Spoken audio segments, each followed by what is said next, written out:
అదృష్టాన్ని నాకిచ్చి వాడు దురదృష్టవంతుడయ్యాడు. నాకు సాయం చేయాలరా, నాకు ఒక ఇల్లు కావాలరా అంటే వాడి ఇంటినే కాదు, ఇంతమంది ప్రేమనిచ్చి వాడు శాశ్వతంగా దూరం అయ్యాడు.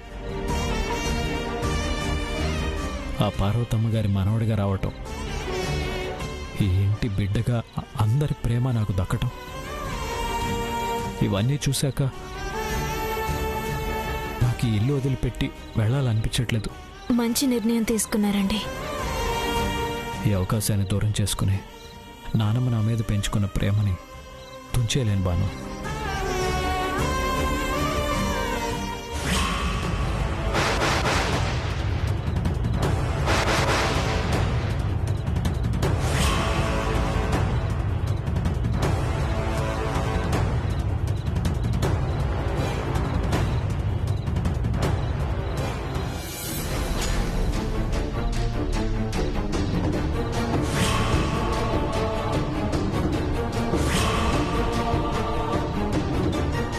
ఏంటండి, ఏమైంది? ఇక్కడెవరు వెళ్ళారు బాను? ఇక్కడ చీకట్లో ఎవరుంటారండి? లేదు, నాకెవరిదో నీడ కనిపించింది. ఎవరు లేరండి. మీరు ఏం చూస్తారో ఏంటో.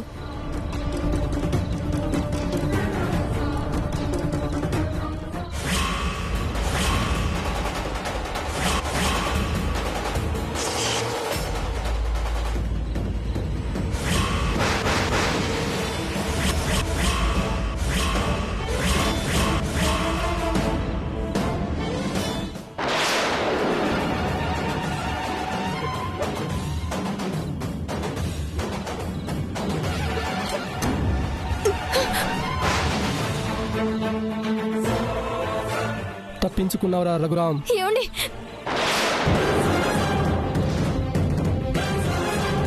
రాయ్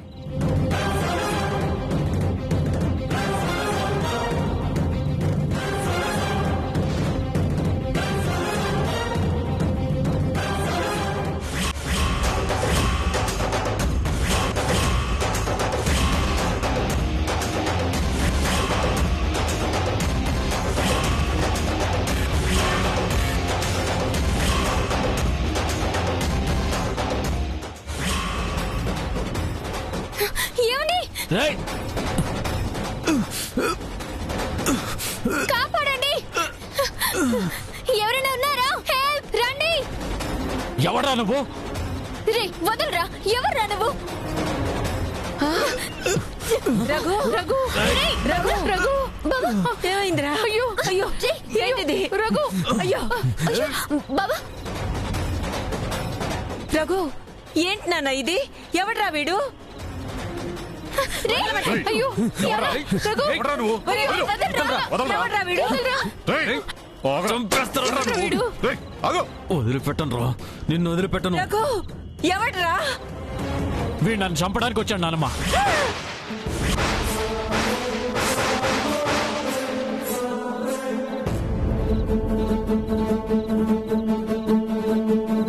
ఉదయం నేను స్నానం చేస్తుంటే కూడా నా మీద అటాక్ చేసి పారిపోయాడు. మళ్ళీ ఇప్పుడు వచ్చాడు.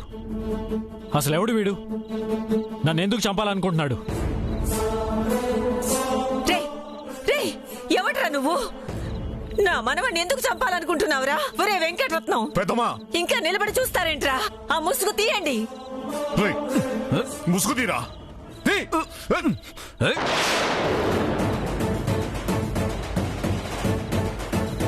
రే ముసుగు తీ.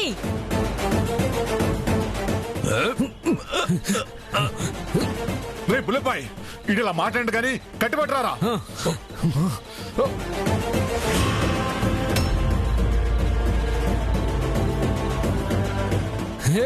అయ్యగారు,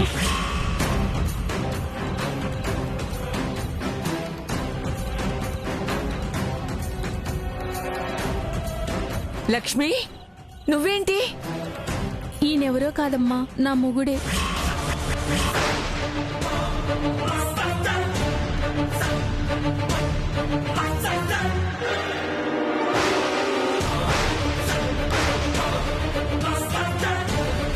సూర్యనారాయణ, నువ్వా? ఇదిగో వీడే నా కొడుకుని పొట్టన పెట్టుకున్నాడు.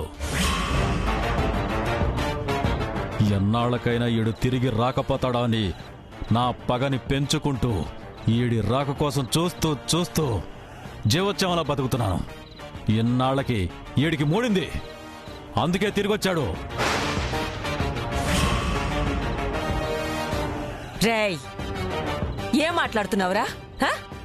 అభం శుభం తెలియని వయసులో ఆటలో ఏదో పొరపాటు జరగడం వల్ల నీ కొడుకు చనిపోతే ఇన్నాళ్ల తర్వాత తిరిగొచ్చిన నా మనవణ్ణి చంపడానికి వస్తావా? సంపక ఏం చేయమంటారమ్మా? ఈయన్ని ముక్కలు ముక్కలుగా నరికితే గాని నా పగ సల్లారదు. రేయ్, ఏయ్, నువ్వు మాట్లాడుకో. కొడుకు సచ్చిన విషయం నువ్వు మర్చిపోయావేమో గాని ఈడు సంపిన విషయం నేను మర్చిపోలేదు.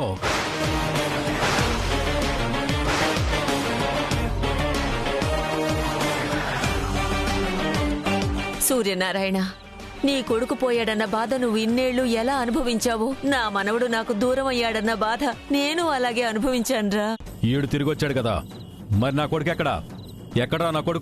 నా కొడుకు ఎక్కడో చెప్పు చెప్పు చెప్పు. ఏయ్, మనకు గొడవలొద్దయ్యా, వెళ్ళిపోదాం పదయ్యా. ఏయ్, ఎందుకు భయపడుతున్నావే? నన్ను కూడా చంపుతారనే? సంపని. రేయ్, నా కొడుకుని పొట్టను పెట్టుకుంది వీళ్లే. నన్ను కూడా చంపి ఇంకా పాపం మూట కట్టుకోండి. ఏం మాట్లాడుతున్నావురా? మీ తాతల కాలం నుండి అందరూ మా పొలంలో పనిచేస్తున్నారు. మేమేంటో, మా కుటుంబం ఏంటో నీకు తెలీదంట్రా? నా మనవడు నీ కొడుకునేమైనా కావాలని చంపాడా? నువ్వు నా మనవణ్ణి చంపితే నీ కొడుకు తిరిగి వస్తాడా? తిరిగి రాని లోకానికి పంపింది ఈడే కదా. ఈడు తిరిగొచ్చాడని మీరంతా సంబరాలు చేసుకుంటున్నారు, కానీ ప్రతి రాఖీ పండక్కి నా బిడ్డ రాఖీ కట్టడానికి తన అన్నయ్య లేడని పడే బాధ చూస్తుంటే చచ్చిపోవాలనిపించేది. కానీ ఈయన్ని చంపడానికే బతకాలని నిర్ణయించుకున్నాను. ఈయన్ని చంపితేనే గాని నా బతుకు అర్థం ఉండదు.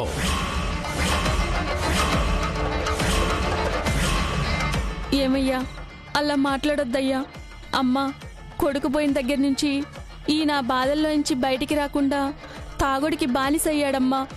ఈయన్ని ఇంకోసారి ఈ చుట్టుపక్కలకి రాకుండా చూసుకునే బాధ్యత నాదమ్మా. ఈయన్ని క్షమించండమ్మా. ఆళ్ళను బతిమలాడతావంటే దించో, చేతులు దించో. మీ ఆవేశానికి అర్థం ఉంది, మీ కోపం వెనక బాధ ఉంది. జరిగిన దాంట్లో నా తప్పెంత ఉందన్నది పక్కన పెడితే మీకు అన్యాయం జరిగిందన్నది మాత్రం వాస్తవం. మీకు జరిగిన అన్యాయం ఈ లోకంలో ఎవరూ తీర్చంది. తప్పుకు శిక్ష ఉంటుంది, పొరపాటుకి క్షమాపణ ఉంటుందంటారు. నా వల్ల జరిగింది తప్పైనా పొరపాటైనా మా నాన్నమ్మ మాత్రం ఇన్నేళ్లు శిక్ష అనుభవిస్తూనే వస్తుంది. మీరు నన్ను చంపితే మా నాన్నమ్మ బతుకున్నంతకాలం ఏడుస్తూనే ఉంటుంది. నన్ను చంపి మీరు జైలుకి వెళితే మీ ఆవిడ, మీ కూతురు ఆనందంగా ఉంటారని నేను అనుకోవట్లేదు.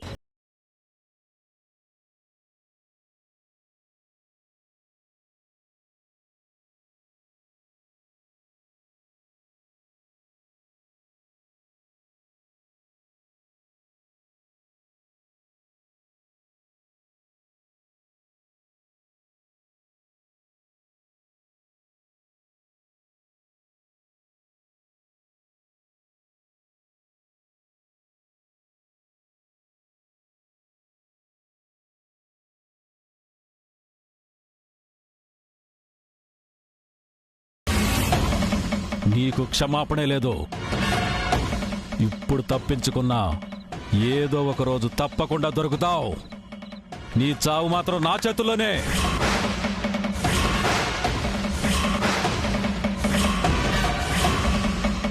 ఏయ్, రావే.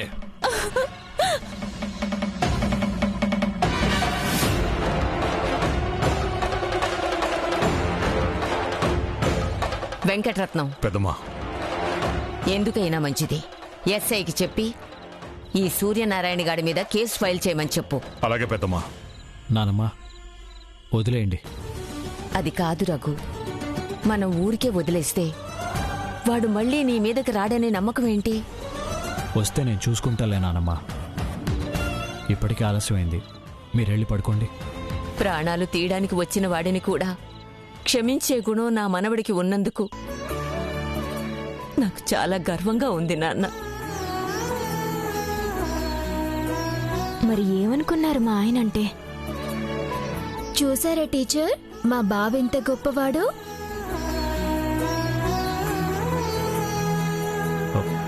వెళదాం పదండి నానమ్మా. పద్మా పద. అవును టీచర్, మేమంతా బయటకొచ్చింది మీ అరుపుతోనే కదా. అవును. మరి మీరిక్కడేం చేస్తున్నారు? అదా అది అది ఆయనే దొంగ దొంగ అని అరిచేసరికి వచ్చాను. ఓ అవునా. శుభరాత్రి. శుభరాత్రి.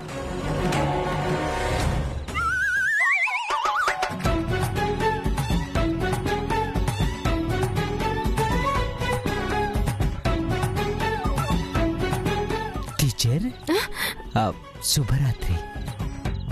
ఈ ఎదవి ఇంకో ఎల్లలేదా?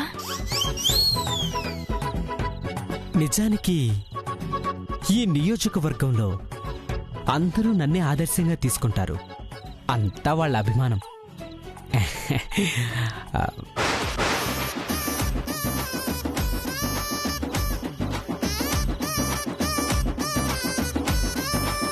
ఏది టీచరు ఎక్కడికెళ్ళింది? ఆయన ఎక్కడికెళ్తుందిలే, మన వార్డులో ఉన్న ఓటే కదా.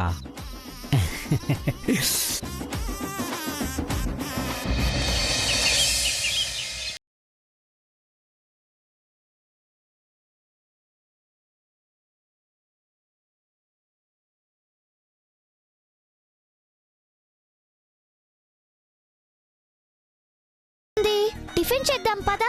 ఇంట్లో అందరి దగ్గర ఎలా ఉన్నా నా దగ్గరకొచ్చి నిజం ఒప్పుకుంటావు చూడు, ఆ నిజాయితీకే నేను తినే ప్రతి దాంట్లో నీకెంత ఇచ్చేది.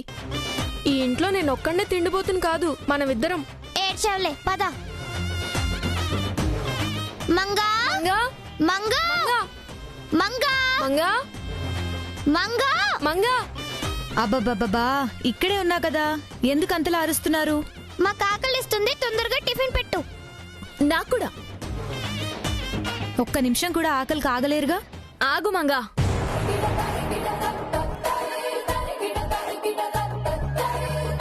లక్కీ, నువ్వు బ్రష్ చేసావా? భలే ప్రశ్న అడిగావు టీచర్ అమ్మా. అది పుట్టినప్పటి నుంచి ఇప్పటి వరకు పళ్ళు తోమిందే లేదు. అమ్మమ్మ, ఆ? వేరే వాళ్ళ ముందు నా పరువు మర్యాదలకి భంగం కలిగించడం పద్ధతి కాదు.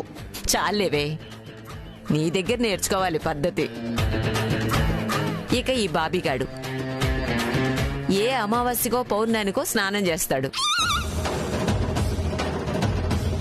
వీళ్ళకి చెప్పి చెప్పి నా కోపిక చచ్చిపోయింది. అలా వదిలేస్తే ఎలా అమ్మమ్మగారు? మీరిలా గారాబం చేసినందుకే వాళ్ళు ఇలా తయారయ్యారు. మంగా, లక్కీ బ్రష్ చేసేదాకా, బాబీ స్నానం చేసేదాకా వాళ్ళకి టిఫిన్ కాదు కదా, పచ్చి మంచి నీళ్లు కూడా ఇవ్వకు. No no no. నాది కూడా అదే రియాక్షన్. అయితే మీరు ఖాళీ కడుపుతో ఉండక తప్పదు. అదేంటి టీచర్ అలా అంటారు? ఏదో చిన్న పిల్లలు పోన్ పోన్ తెలుసుకుంటారులే. నందిని, నీకు టిఫిన్ కావాలా వద్దా? కావాలి. అయితే సైలెంట్ గా తిను. మీ ఇద్దరికి కూడా టిఫిన్ కావాలంటే నేను చెప్పింది చేయండి.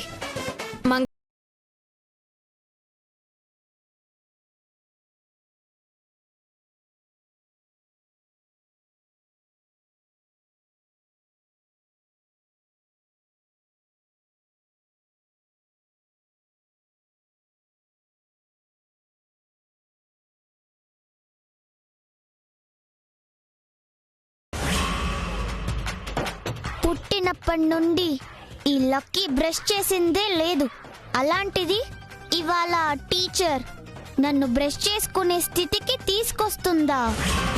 స్పైడర్ మ్యాన్, సూపర్ మ్యాన్ లాంటి నన్ను స్నానం చేయమంటుందా? బానే ఉందే. చిన్నప్పటి నుంచి నాకు ఈ విషయం తెలిస్తే రోజు తినేదాన్ని కదా. ఆహా, స్మెల్ అదిరిపోయింది. ఛీ, స్మెల్ బాగుంది కానీ టేస్ట్ లేదు. లక్కీ, నా స్నానం అయిపోయింది. నా బ్రష్ కూడా అయిపోయింది.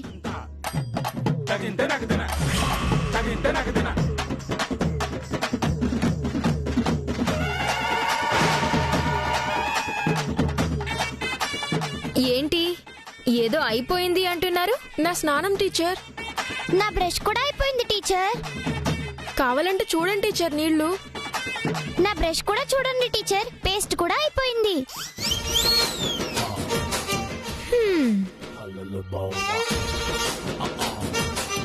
స్నానం చేస్తే సబ్బు తడవలేదే.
సంతోషంగా ఉందమ్మా.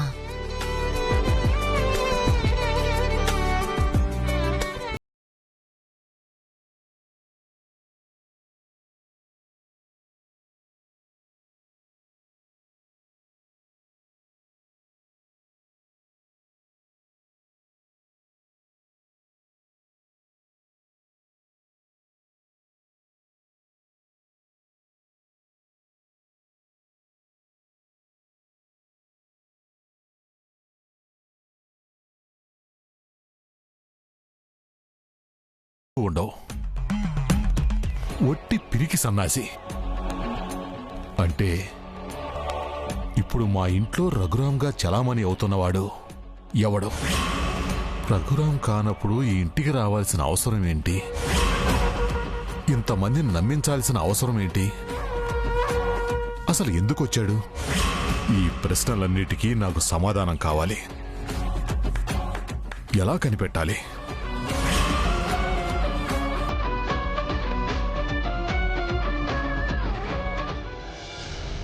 పార్వతమ్మ గారు, పార్వతమ్మ గారు,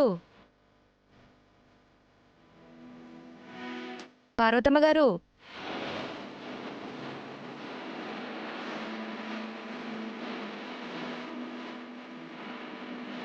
ఏంటి భాగ్యం ఇలా వచ్చావు? మా సౌభాగ్యం బాగుండాలని కుంకుళ్ళమ్మ తల్లి గుడికెళ్ళి వస్తున్నానమ్మా. ఆహా, కుంకుమిచ్చేద్దామని వచ్చాను. అవునా? పద్మావతి, పద్మావతి.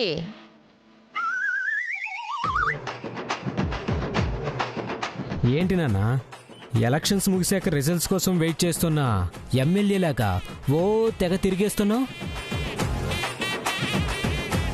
నాకొచ్చిన అనుమానం వీడికి కూడా వచ్చుంటదా? వీడికంత బుర్ర లేదు. పైగా ఇప్పుడు నేను ఈ విషయం వీడికి చెప్తే సాక్ష్యాలు రుజువులు లేనిదే ఆరోపణలు చేయటం సమంజసం కాదని రాజకీయ భాషలో పెద్ద క్లాసే ఇస్తాడు. ఏంటి నాన్న డిపాజిట్లు రాకుండా ఓడిపోయిన ఎమ్మెల్యేలాగా అలా బిగుసుకుపోయావు? ఏం లేదురా, నిన్ను ఏ నియోజకవర్గం నుంచి రాజకీయ తెరంగేట్రం చేపిద్దామని ఆలోచిస్తున్నాను. నాన్న నేనంటే నీకు ఎంత ప్రేమ నాన్న. ఇలాంటివే నువ్వు బాగా అలవాటు చేసుకోవాలి. అలాగే నాన్న.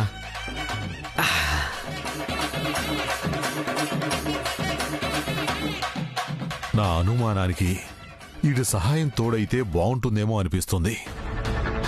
కానీ ఇంట్లో ఉన్నది అసలు రఘురామ్ గాడు అవునా కాదా అనే అనుమానం వీడికి వస్తేనే ఈడి సాయం తీసుకోవాలి.